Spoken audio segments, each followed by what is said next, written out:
If you want to see more high-quality videos produced on this channel, head to the link in the description to join the Thomas Trains 3D Patreon to get exclusive perks such as behind-the-scenes, content that never made it to the channel, as well as early viewings of future episodes. And now, enjoy the video.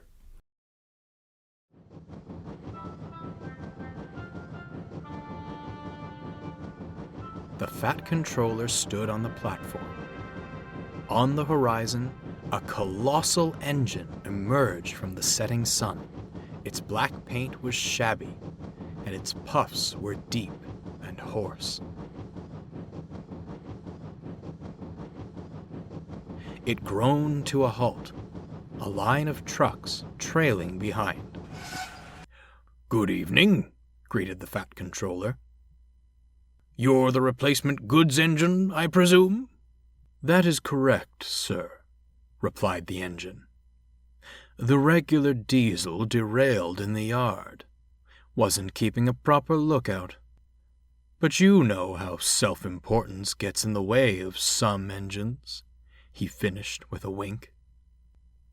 "Indeed I do," chuckled the Fat Controller knowingly.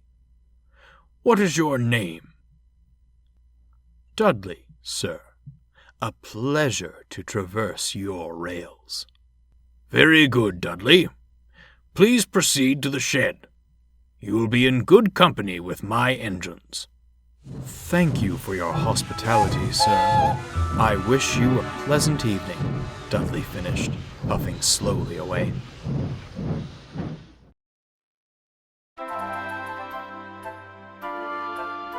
The engines welcomed the newcomer warmly. Soon they were laughing and chatting like schoolchildren. "A pity my stay is but a temporary one," Dudley sighed. "You're blessed to have a controller who realizes your value. My days are numbered on the other railway." "A grim inevitability," shuddered Gordon. "Inevitable, my tender. We could change that," replied James. "Oh, I could never impose such a thing," insisted Dudley. "Besides," sighed Henry, "the Fat Controller's just purchased Oliver and— Ah! Here's our other new acquisition now!" Bear backed down next to Dudley. "Hello," he smiled. "I'm Bear. Lovely to meet you." "Mutual, I'm sure," Dudley responded unenthusiastically. "Will you be staying long, or—" "I say," Dudley interrupted, ignoring Bear. "Rumor has it one of you recently rescued 2 failed diesels." "That was me!" Henry beamed with pride, and began telling the story. Bear was stunned. "He gave me the cold buffer too," sighed Boko. "Living on the other railway likely hasn't painted us diesels in the best light." "Aye," agreed Donald. "Dinna take it to heart, Bear. Dougie and I needed time to come round. He'll find you're a good sort." "I hope," Bear conceded, though he couldn't help feeling hurt. "It was a pleasure to make your acquaintances," Dudley announced the next morning. "If our paths never cross again, I wish you nothing but smooth runnings." With a blast of his whistle, he went to fetch his return train. "What a shame," said Henry. "I wish there were something we could do." Despite his hurt feelings, Bear tried to be optimistic. "He seems a good sort," he smiled. "Things always work out in the end for honest, hard-working engines." The others said nothing. They only hoped Bear was right. With Duck running his branch line, Donald volunteered to shunt in the yard.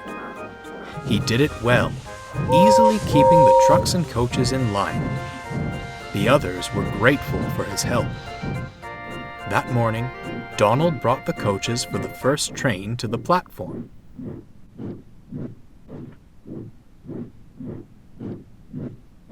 He shunted them into place, then hurried off to prepare a goods train.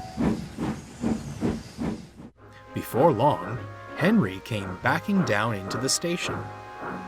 He was looking forward to a run in the morning sunlight when, "Glory!" cried his driver. Instead of waiting at the platform, the coaches were fouling the points. "Stop! Stop!" groaned Henry. His brakes screeched, but it was too late.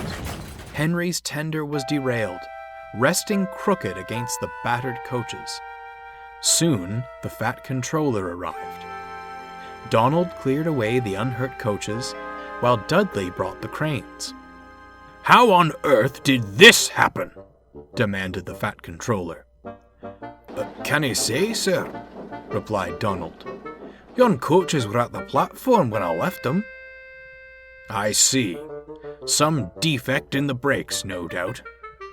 I'm afraid it means a trip to the works for you, Henry. This puts us in an awkward position." "I'm sorry, sir," frowned Henry. "Excuse me, sir," smiled Dudley. "May I offer my assistance? I won't exactly be busy if I return to the other railway. Surely my controller could spare me to make up for Henry's absence." The fat controller smiled. "A splendid idea, Dudley. I'll make the arrangements right away. In the meantime, please take Henry to the works." Henry's tender was soon back on the rails. There, old boy," comforted Dudley. "You'll soon be right as rain, and I'll handle your trains with the utmost care." Henry smiled, but Donald watched Dudley with suspicion. What was he still doing here? He should have left ages ago. Strange. Very strange.